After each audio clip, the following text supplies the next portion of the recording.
Hey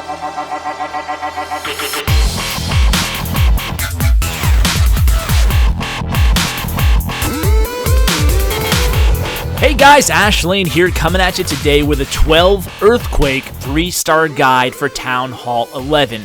So what I wanted to talk to you guys about today is really breaking down this strategy and talking a bit about why it's so valuable. So let's get into the strategy outline right away. The best strategy for 3-starring anti-3 Town Hall 10s as a Town Hall 11. Now this is very important because what we've been doing in my clan lately is having our Town Hall 10s attack Town Hall 11s and having our Town Hall 11s use their attacks to 3-star Town Hall 10s. So it's not a very technical attack, it's easy to plan, and it's the highest percentage 3-star attack you're going to get as a Town Hall 11 attacking a Town Hall 10. Now we'll review the strategy keys throughout this episode, but suffice it to say, 4 earthquakes in the middle and 8 earthquakes around the perimeter is the way to go when engaging these anti-3-star bases. Now the key to the attack besides the earthquakes is the deployment order, the technique, and the timing on the hero abilities.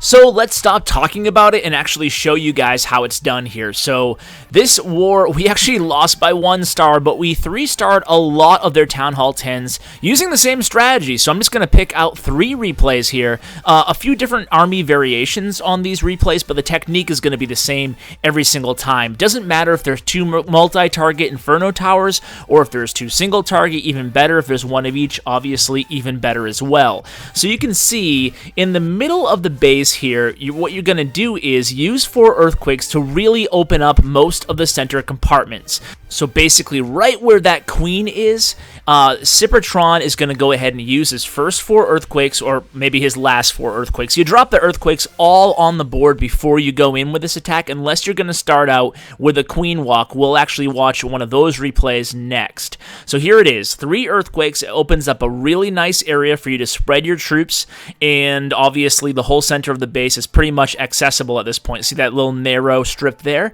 So let's go ahead and watch how Tron executes here. So we're using 3 golems. You can go ahead and deploy the golems in a pretty even spread, 2 in one opening, 1 in the other. Then you spread out your wizards. Now on this technique, you're not going to clump up your witches. You want to get a nice wide spread on the witches, and what you can do is send your heroes into the opening opposite the opening that you put the 2 golems. So essentially one of your openings is going to have a golem followed by your heroes. The other opening is going to have 2 golems followed by the wizards and the witches. So your deployment order is very important on this attack. So you're always going to deploy your golems first. Obviously this is not the queen walk variation, but this is the normal variation. You're going to deploy your golems first, followed immediately by your wizards in a nice spread formation, followed by your witches in a spread formation, followed by your king, your queen, and your warden, and you want to make sure you do it in that order. And you want to make sure the heroes are deployed pretty fast. All your deployments on this strategy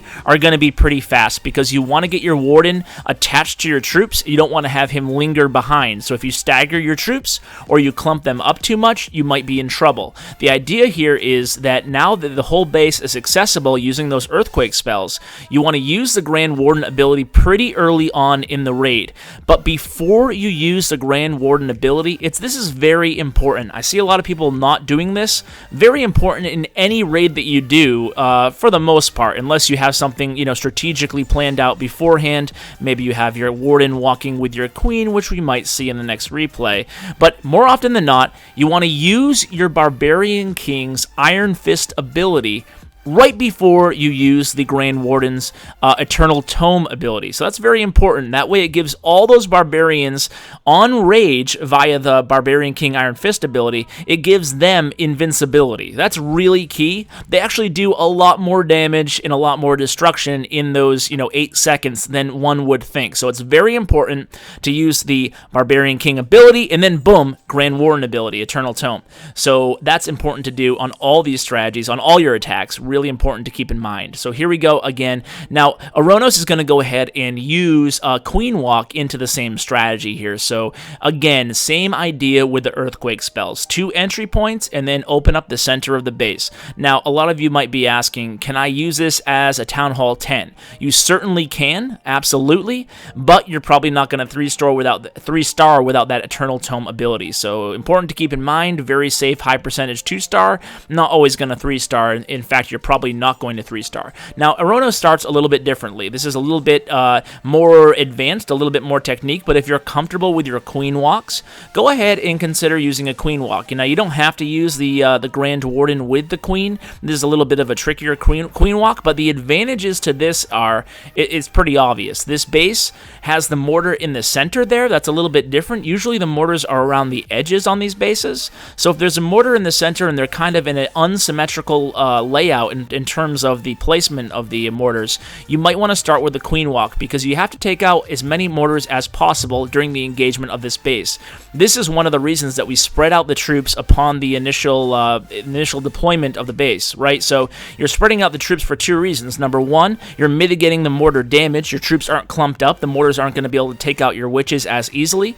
And number 2, you're obviously more apt to destroy 2 mortars if you spread your troops out over the corner of the base. Now, on this base, there wasn't a mortar in every corner, so Arrow had to go ahead and start out with the Queen Walk, taking out that extra mortar. So remember, guys, besides the multi-target Inferno Towers, mortars are your number 1 enemy on these raids. Now, starting out with the Queen Walk has its other benefits. Those healers are going to stay alive, hopefully, unless you run into an air defense. But you can see here, using the Eternal Tome ability as soon as that air defense started locking onto the healers, that was really smart by Arrow, and it might be the reason that this attack was 3 stars versus 2. So now a lot of his troops are still alive. Arrow didn't follow my advice using the Barbarian King Rage ability before the Eternal Tome. A lot of people don't do that because it's kind of unnatural to use the Rage, the Iron Fist, excuse me, so early on in the battle. Sometimes your Barbarian King is still close to full health, but let me just trust me, guys. If you heard my recent interview with Woody, he talks about how that extra invincibility on those Rage Barbarians is much better than getting that life bonus, that healing bonus to your Barbarian King. It's a little bit of a game changer and a little bit unorthodox compared to the way we used to play the Barbarian King Iron Fist ability pre-Town Hall 11 update. It used to be you wait till your Barbarian King is below 25% health, then you always use it at that point. Now there's actually more benefits to using it early on. So you can see I just zoomed in on the area, the obvious area that's going to open up a lot of territory on this base. Another raid by Tron.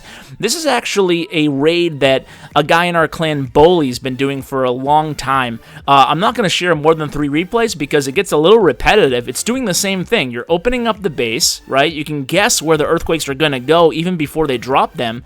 Look at how much of the base is opened up with 4 earthquakes. Now, some people might also be asking why not use jump spells in the beginning of the attack. Well, jump spells actually clumps your troops up together because it lures them into the jump spell. So you can use jump spells certainly against these attacks, but more often than not, you're going to be a victim of mortar fire as your troops do clump up. With the earthquake spell, their troops kind of funnel a little bit wider into the center of the base. That's why it's more beneficial to use the 4 earthquake spells. Again, Tron goes ahead, uses the Eternal Tome. A lot of his troops left standing. Sometimes your Archer Queen's going to veer off path. Not the end of the world, nothing to worry about there.